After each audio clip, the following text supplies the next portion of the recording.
અમારા લગ્નને 20 વર્ષ થયા છે. અમે 2 વાર આઈવીએફ કરાયું તો સક્સેસ ન ગયો. કૈલાસ સાહેબની આઈવીએફ અમે પહેલી સાયકલમાં સક્સેસ ગયો છે. કૈલાસ સાહેબનું બહુ કામ સારું છે. મારે લગ્નને 14 વર્ષ થયા હતા. એક બેબી છે, બેબી 14 વર્ષની થઈ. તે પછી કાંઈ હતું નહીં. ઘણી ટ્રાય કરી, ઘણા કોશિશ કરી, દવાઈ અમે લીધી, ખૂબ લીધી, ન મેળે આવી. વિડીયોમાં જોઈ અને ઓસવાણી સાહેબની ત્યાં અમે આવ્યા. સુરેન્દ્રનગર દવા લેતા હતા.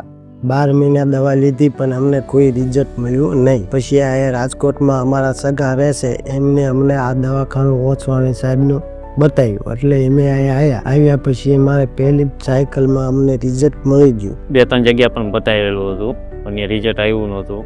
પછી અમે અહીંયા સાહેબ આગળ મુલાકાત કરી અને અત્યારે રિઝલ્ટ સારું છે. 10-15 વર્ષ થઈ ગયા તો એ રિઝલ્ટ અમને મળ્યું છે, સારું છે. અમે ઇન્સ્ટાગ્રામના માધ્યમથી અહીંયા પહોંચ્યા છે અને પોરબંદરથી, ખંભાળિયાથી, જામનગરથી દવા લીધી, ત્યાં અમને રિઝલ્ટ મળ્યું નથી. તો ડૉક્ટર ઓસવાણી સાહેબની ત્યાંથી અમને પહેલી વાર જ અમને પણ રિઝલ્ટ મળ્યું છે. ઓસવાણી સાહેબનો સ્વભાવ સારો, એનો સ્ટાફનો સ્વભાવ સારો. આપણે આવી તો આદર ભાવ દઈએ, ઘર જેવું લાગે છે. આપણે કોઈ અજાણ્યું કે એવું લાગે નહીં. ગમે ત્યારે, ગમે એ વાત અમે ગમે ત્યારે ફોન સરને કરો એટલે ફોને સાહેબ ઉપાડી લે ડાયરેક્ટ. ગમે એ વાત કરે સર આપણે. તો ઓસવાણી સરને એમના સ્ટાફનો ખૂબ ખૂબ આભાર માનો છે. અને ડૉક્ટર ઓસવાણી સાહેબ ડૉક્ટરની પણ ભગવાન જ છે અને અમને ખૂબ જ આનંદ થયો છે.